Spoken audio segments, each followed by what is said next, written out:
Hello friends, আসসালামু আলাইকুম। কেমন আছেন আপনারা সবাই? আশা করি ভালো আছেন।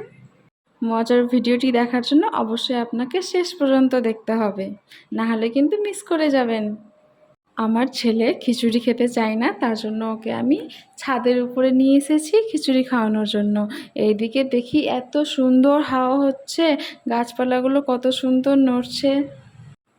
পায়রাগুলোকে তো মন দিয়ে আমার ছেলে দেখে আছে। তার ফাঁকে আমি ওকে খাওয়াচ্ছিলাম। ওর জন্য আমি চাল ডাল আর মিষ্টি কুমড়ো দিয়ে খিচুড়িটা বানিয়েছি, আর সামান্য অল্প পরিমাণে লবণ দিয়েছিলাম। আমাদের ছাদটা কিন্তু পুরো গাছে ভরা, অনেক রকম গাছে ভরা। পাশের বাড়িতেও দেখতে পাচ্ছেন ছাদের উপরে অনেক রকম গাছ লাগানো। আমাদের এখানে একদম ঘনবসতি, একদম স্পেস নেই গাছ লাগানোর মতো, তাই ছাদের উপরে সবাই গাছ লাগিয়েছে।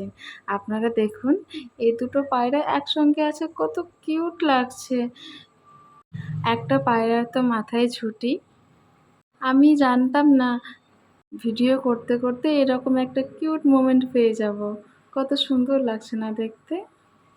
হোয়াইট পায়রাটার মাথায় ঝুঁটি আর পায়ে দুটো আংটি পরানো আছে, কত কিউট লাগছে দেখতে।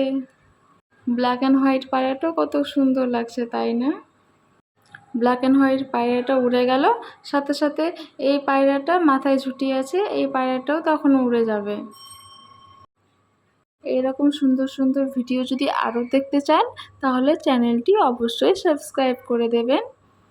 লাইক শেয়ার করতে একদম ভুলবেন না। ভিডিওটি কেমন লাগলো অবশ্যই কমেন্টে জানাবেন। সন্ধ্যা হলেই এক এক করে সমস্ত পায়রাগুলো ঘরে চলে যায়। পায়রাটা চলে গেল বলে ওর সঙ্গে পায়রাটা ও চলে গেল। প্রায় সন্ধে হয়ে আসছে, তার জন্যই পায়রাগুলো একে একে ঢুকে যাচ্ছে ঘরের ভিতরে।